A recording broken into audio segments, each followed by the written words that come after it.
Assalamualaikum warahmatullahi wabarakatuh. Salam cerdas. Jumpa lagi di pembahasan kita kali ini, zaman kuno, yang akan membahas mengenai peradaban Mesopotamia dan peradaban Sungai Nil. Nah, banyak sebenarnya pembahasan di zaman kuno ini, tapi kita memilih dua peradaban ini sebagai topik kita pada hari ini, peradaban Mesopotamia dan peradaban Sungai Nil. Baik, langsung saja kita kepada pembahasannya. Dalam penelitian astronomi modern disebutkan bahwa bumi ini muncul sekitar 15 miliar tahun yang lalu melalui peristiwa Big Bang, sementara manusia baru muncul sekitar 100.000 tahun yang lalu. Sebelumnya telah didahului oleh munculnya berbagai jenis spesies lain. Nah, di dalam kalimat ini dikatakan bahwasanya bumi ini telah hadir sekitar 15 miliar tahun yang lalu. Tapi begitu bumi ini hadir, belum lagi dihuni oleh manusia, tapi ada penghuni-penghuni yang lainnya. Siapa penghuni yang lainnya? Itu berbagai bentuk atau berbagai makhluk yang lain. Nah, sehingga manusia belum ada di sini. Manusia belum ada pada zaman ini. Ini menurut teori Big Bang yang kita sampaikan barusan. Nah, kemudian teori Big Bang itu apa? Teori Big Bang itu adalah merupakan sebuah peristiwa yang menyebabkan pembentukan alam. Pembentukan alam semesta berdasarkan kajian kosmologi mengenai awal dan perkembangan alam semesta, dan dikenal juga dengan teori ledakan dahsyat atau model ledakan dahsyat. Teori Big Bang adalah satu teori yang mengatakan bahwasanya bumi ini hadirnya, sejarah munculnya bumi ini diawali dengan sebuah ledakan yang begitu dahsyat. Nah, ledakan dahsyat inilah yang menghasilkan bumi ini, yang menghasilkan tempat tinggal makhluk spesies yang lainnya selain manusia yang terdahulu. Nah, sehingga teori Big Bang ini sampai sekarang merupakan teori yang banyak dipakai oleh para ilmuwan, dan banyak teori ini menghasilkan berbagai macam analisis yang lainnya terhadap awal penciptaan bumi. Kemudian kita beranjak kepada peradaban Mesopotamia. Peradaban awal dimulai dari zaman batu baru atau Neolitik, yang dilanjutkan dengan zaman perunggu, kemudian zaman besi. Zaman Neolitik ditandai dengan berakhirnya zaman Paleolitik atau zaman batu tua. Manusia sudah mulai bercocok tanam dan bermukim. Zaman perunggu ditandai adanya pembentukan kota dan terjadinya urbanisasi. Sementara zaman besi pada masa Mesir sekitar tahun 1500 sebelum Masehi. Mengenai peradaban Neolitik dan Paleolitik ini sudah kita bahas di pertemuan sebelumnya.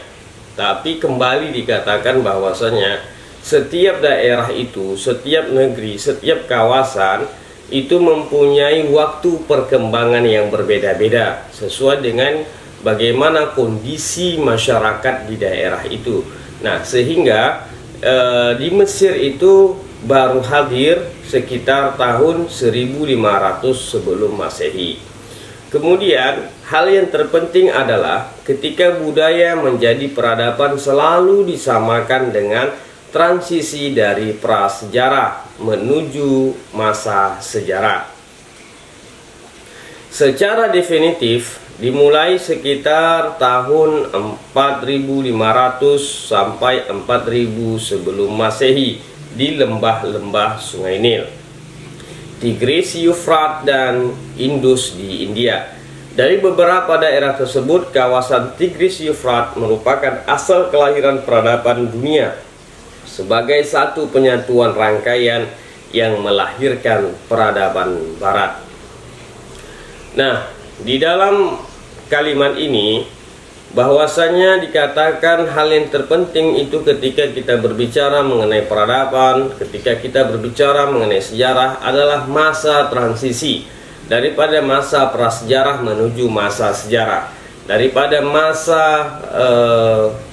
tidak mengenal aksara sampai masa yang mengenal aksara, daripada masa yang tidak mengenal tulisan sehingga mengenal tulisan. Begitulah sederhananya. Nah, kemudian peradaban Mesopotamia ini secara definitif dimulai sekitar tahun 4500 sebelum Masehi sampai 4000 sebelum Masehi. Nah, di mana ini peradaban Mesopotamia ini?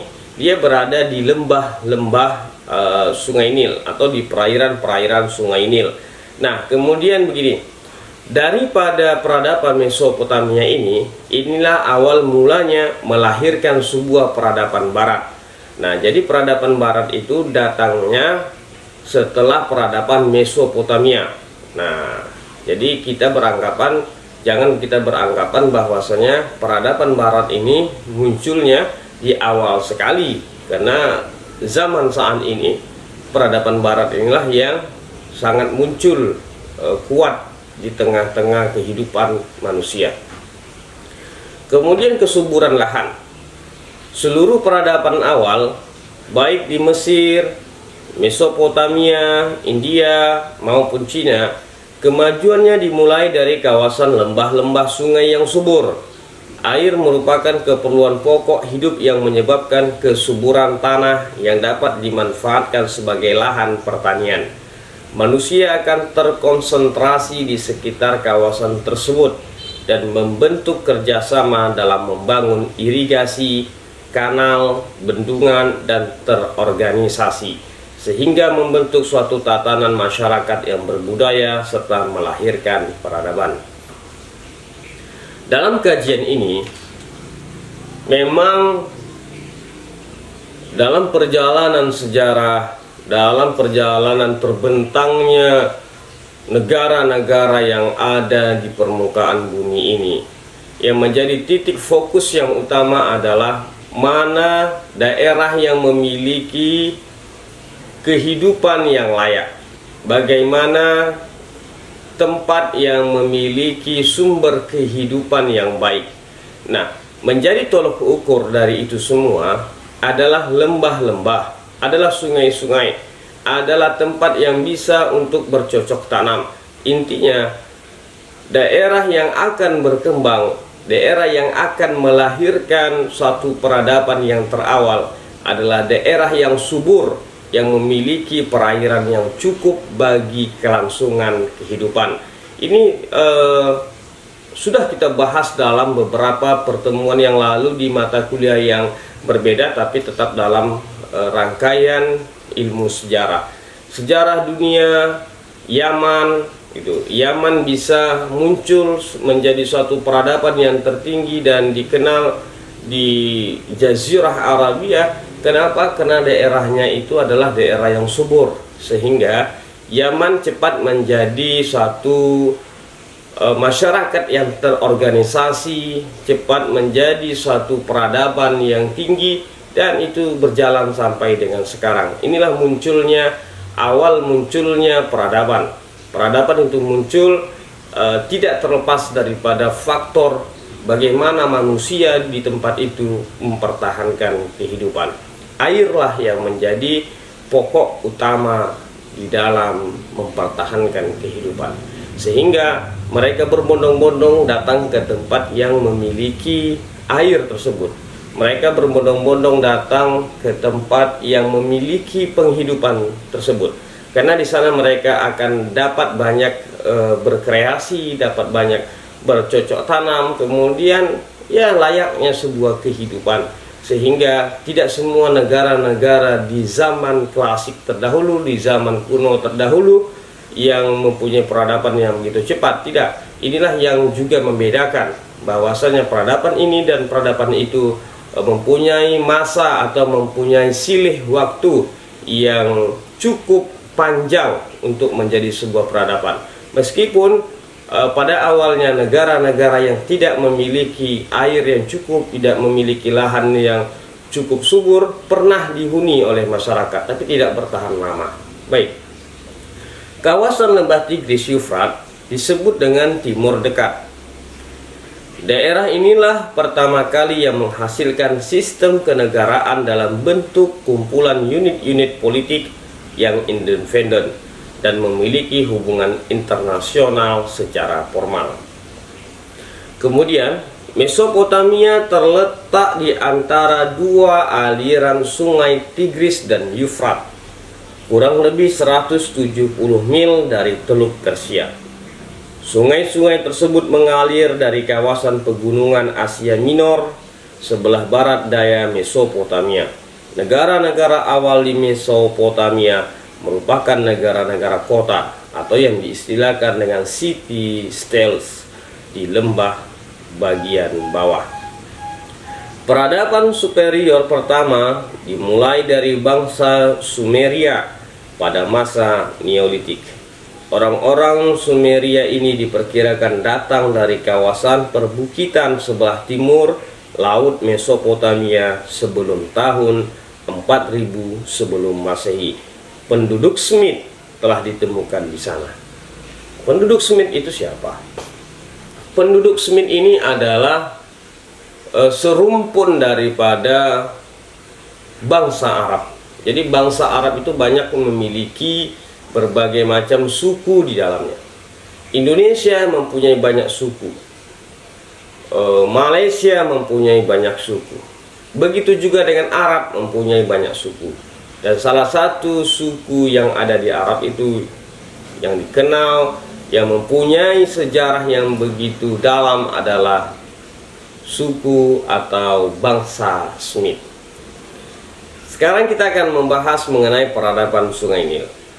Penduduk Mesir kuno mulai menempati kawasan lembah Nil sekitar tahun 5000 sampai 525 sebelum Masehi, yaitu sejak orang Mesir primitif periode perkembangan Neolitik sampai pada perkembangan peradaban masa kekuasaan para Fir'aun absolut. Secara kronologis, sejarah Mesir dapat dibagi menjadi beberapa periode. Sejarah Mesir sebelum tahun 3400 sebelum Masehi disebut dengan periode prasejarah.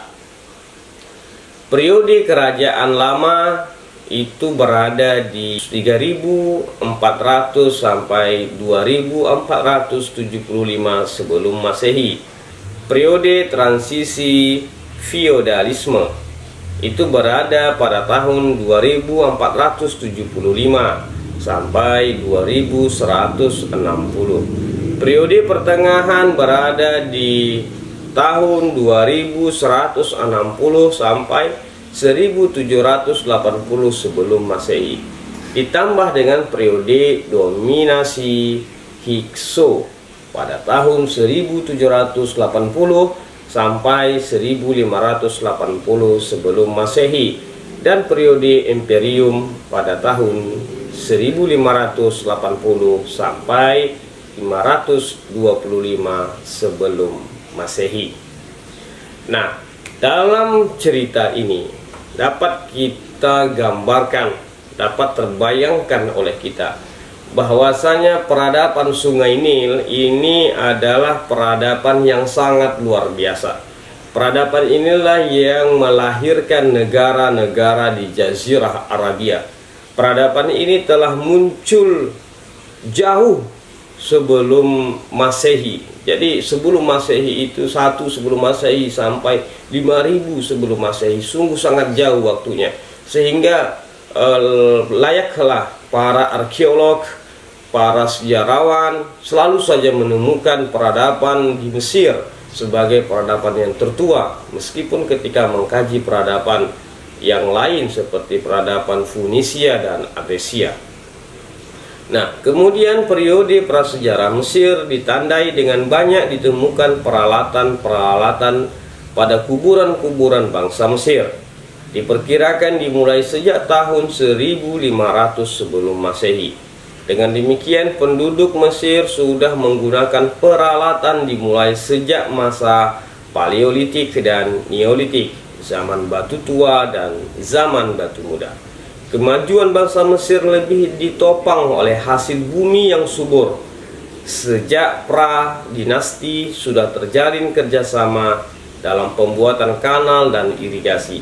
Gambaran ini menunjukkan sudah adanya unit-unit politik meskipun masih kecil yang secara gradual membentuk dua kerajaan, atas di bagian selatan, bawah di bagian utara, sekitar tahun 5000 sebelum Masehi. Nah, pada tahun 5000 sebelum Masehi, peradaban Sungai Nil ini sudah mempunyai peranan yang penting bagi perkembangan Mesir sendiri dan bagi perkembangan peradaban Mesopotamia. Periode Kerajaan Lama sudah memasuki zaman logam. Perdagangan sudah mengalami kemajuan. Kapal-kapal dagang telah dikirim ke kawasan pantai Syria untuk memperoleh kayu sebagai bahan pembuatan kapal, rumah, dan perabotan lainnya. Industri sudah dimulai pada masa ini. Manufaktur dari kaca, permata-permata yang indah banyak dihasilkan oleh para pengrajin. Indikasi kemajuan peradaban pada masa Kerajaan Lama adalah peninggalan piramida. Piramida pertama dibangun pada masa dinasti ketiga, merupakan kuburan batu besar pertama di dunia. Dari 6 dinasti Kerajaan Lama yang ada, dinasti keempat adalah yang paling kuat dengan membangun piramida besar sebagai kuburan bagi Firaun Khufu dan dikenal dengan Cheops. Pembangunan piramida ini membutuhkan 100.000 pekerja, dikerjakan selama 20 tahun. Bangunan ini didesain untuk memprotek jasad Firaun setelah mati. Artinya melindungi jasad Firaun setelah mati. Dari sini menunjukkan bahwa pengetahuan geometri telah dikenal baik oleh bangsa Mesir. Mereka telah menggunakan perunggu untuk memotong kayu. Sekitar tahun 1780 sebelum Masehi, seorang Asia dikenal oleh bangsa Mesir dengan Hyksos, dengan pasukan berkuda dan kereta yang superior telah menaklukkan Mesir, kawasan delta secara keseluruhan, dan bertahap sampai pada lembah Nil bagian atas. Di sini sekitar tahun 1780 sebelum Masehi sudah mengenal orang Mesir terhadap orang Asia. Berarti di sini sudah ada pertemuan internasional, sudah ada hubungan internasional. Asia sudah dikenal di Mesir pada tahun itu. Kemudian selama 2 abad sampai tahun 1580 sebelum Masehi, di bawah kekuasaan orang asing, telah melahirkan nasionalisme bangsa Mesir. Asmes Liberalis dari Thebes adalah seorang pahlawan nasional yang besar, telah membebaskan bangsa Mesir menuju babak baru, yaitu masa imperium.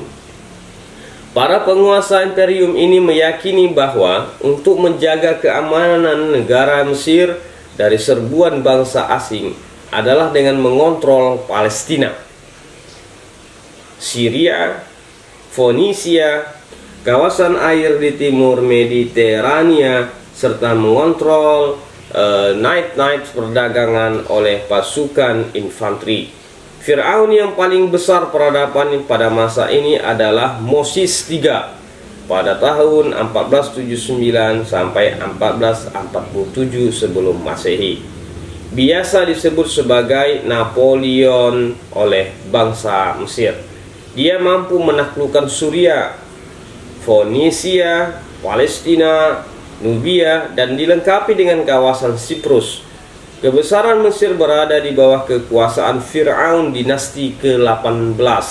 Peradaban dan kekuatan politik hukum, dan peraturan-peraturan di lembah Nil. Perkembangan perdagangan dan kemakmuran yang besar dari rampasan perang yang mengalir ke Mesir. Thebes sebagai ibu kota Mesir menjadi kota terkaya di dunia. Kembali dikatakan bahwasanya peradaban Sungai Nil ini mempunyai peranan yang sungguh sangat luar biasa. Dari sini jalur perdagangan hadir sesuai dengan perkembangan masyarakat ketika itu. Jadi ketika masyarakat setempat menganggap bahwasanya ada satu potensi besar yang ada di peradaban mereka, ada satu potensi besar yang ada di sumber daya alam mereka, yaitu dengan keberadaan Sungai Nil. Keberadaan Sungai Nil inilah mereka manfaatkan untuk sumber kehidupan kelangsungan mereka, sehingga mereka menjadikan Sungai Nil ini sebagai tempat menjelajahi berbagai negara yang ada di dunia ini. Mereka menggunakan kapal untuk sampai ke satu tempat ke tempat yang lain. Tapi dengan kecerdasan mereka, mereka mampu menghubungkan antara masyarakat Mesir dengan masyarakat lain dengan jalur perdagangan. Nah, oleh sebabnya pada masa itu bertumbuh dan sangat berkembang sekali mengenai pelayaran daripada orang-orang Mesir ke daerah-daerah lain dengan menggunakan sistem perdagangan. Sistem perdagangan inilah yang pada akhirnya menghidupkan bangsa Mesir, menghidupkan daerah-daerah yang lainnya, sehingga para saudagar-saudagar itu sudah dikenal mempunyai kekayaan yang sangat luar biasa. Jadi munculnya kekayaan orang-orang Mesir, orang-orang yang serumpun dengan Arab, ini mempunyai sejarah yang begitu panjang hingga sampai sekarang ini. Baik, ketika Anda ingin mengetahui bagaimana lagi bacaan atau referensi daripada apa-apa yang kita sampaikan, Anda dapat melihat sumber-sumber buku atau referensi ini untuk mengkaji lebih dalam lagi mengenai zaman kuno atau peradaban Mesopotamia dan peradaban Sungai Nil.